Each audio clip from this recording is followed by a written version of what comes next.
প্রিয় দেশবাসী, আসসালামু আলাইকুম। আজকে সেনাবাহিনীর ৪৬ ব্রিগেডে এক ধরনের অস্বাভাবিক মুভমেন্ট লক্ষ্য করা গেছে। আশঙ্কা করা হচ্ছে সেনাবাহিনীর একাংশ থেকে একটা কুয়ের প্রচেষ্টা চলছে।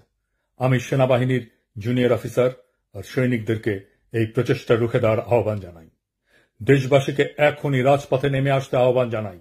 সকল ছাত্রাবাস, ছাত্রীনিবাস থেকে মিছিল নিয়ে রাজপথে আসুন। এই রাতেই জনতা আপনাদের সাথে যোগ দেবে।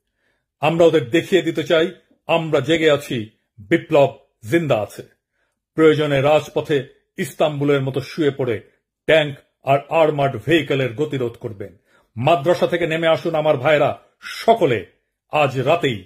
এটা আমাদের বাঁচার লড়াই।